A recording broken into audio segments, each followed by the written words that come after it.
ձեզ, ես այսօր հարցազրույց կվերցնեմ իմ հայրիկից մեր թաղամասի մասին։ Որտեղ եք դուք բնակվում։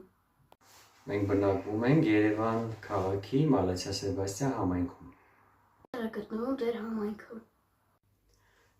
Մեր համայնքը գտնվում է Երևանի հարավ-արևմտյան հատվածում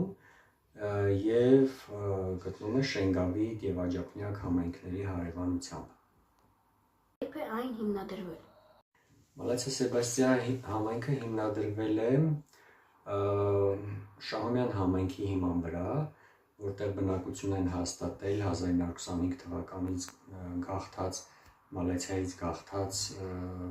բնակիչները եւ 1927 թվականին Սեբաստիայից գաղթած բնակիչները Շահումյան համայնքում իրենք հիմնադրել են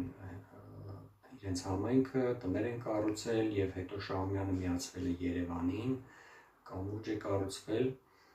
այդպիսով Երևանը մեծանում է Շահումյան համայնքի, նաեւ Շահումյան համայնքի շնորհիվ եւ հետագայում Հայաստանի Հանրապետության արդեն անկախությունից հետո Շահումյան համայնքը վերանվանվում է Մալացիա Սեբաստիայի, որովհետեւ բնակիչների հիմնական մասը հենց Մալացիայից եւ Սեբաստիայից գաղթած մարդիկ են եղել։ Ինչ այգիներ եւ հուշարձաններ կան ձեր համայնքում։ Մալացիա Սեբաստիան համայնքում բավական հետաքրքիր վայրեր կան, օրինակ Սեբաստիա փողոցի վրա գտնվող Նարեկացի այգում կա հենց Նարեկացի Գրիգոր Նարեկացի հուշարձանը եւ այգու վերջնամասում կա Սուրբ Աստվածածին եկեղեցին։ Դա Ստեփան Շահումյանի Կիսանդրի մոտ է, որտեղ գտնվում է նաեւ Մալացիա Սեբաստիայի թաղապետարանը։ Իսկ մյուս կողմում թաղապետարանի արդեն գտնվում է հայկական պատերազմի 40-ամյակի հաղթանակի 40-ամյակի նվիրված այգին, որը էլի շատ գեղեցիկ այգի է եւ նաեւ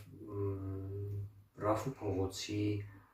վրա շատ գեղեցիկ այգի կա, որտեղ գտնվում է Սուրբ Երրորդություն եկեղեցին